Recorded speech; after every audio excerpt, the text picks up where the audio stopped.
all started, I was at school and I was having migraines like every single day.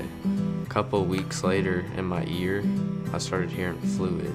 We went to several doctors and they all said, no, you don't have any fluid in your ears. I don't want to do a CAT scan because he's 12.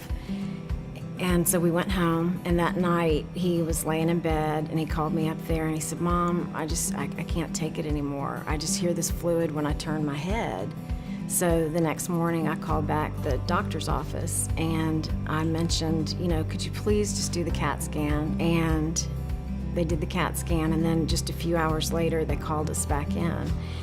And she was very calmly, because he was sitting right there trying to show us on the screen that there was a big problem. She said, you need to go somewhere today.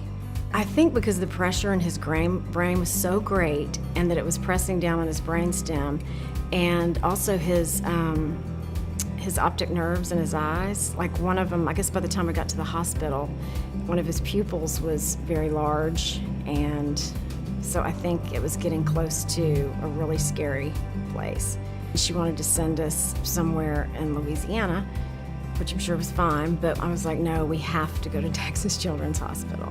We drove over here that night, and Dr. Clark met us there and checked us in and said that he was one of the luckiest kids in the world, to have caught it.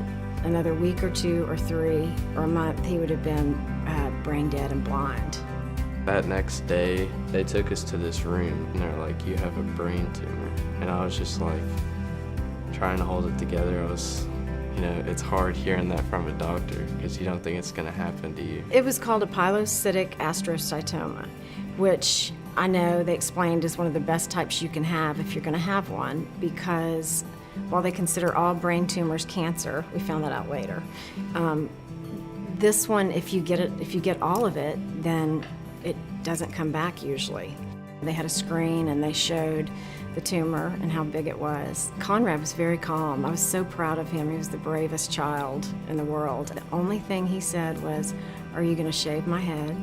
And Dr. Whitehead shockingly said, no, I'm not. And then he asked if he could play football again. And Dr. Whitehead said, no, probably not. And that was the only time I saw a tear roll down his cheek. We got here on a Friday, and then on a Monday is when I had my first surgery. And like the day before that, the whole day I was just nervous.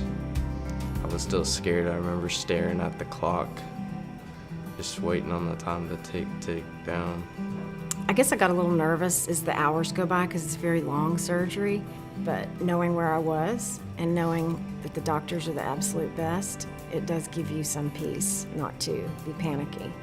We were anxious for him to wake up just to see that he was going to be okay and that he was still Conrad, and he was. He was a little grouchy, but that was Conrad. We knew we had our child and that he was going to be fine. Everything healed perfectly. His skull healed perfectly, no gaps. I mean, we couldn't have asked for a better outcome. We're so blessed and so lucky.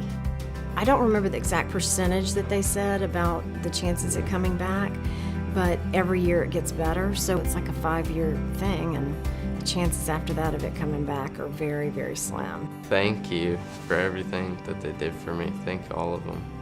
We're forever indebted to them and this hospital. There's just no better place to be. I don't care if I lived in Europe, Africa, wherever, I would fly to this place with these doctors. They're truly the best.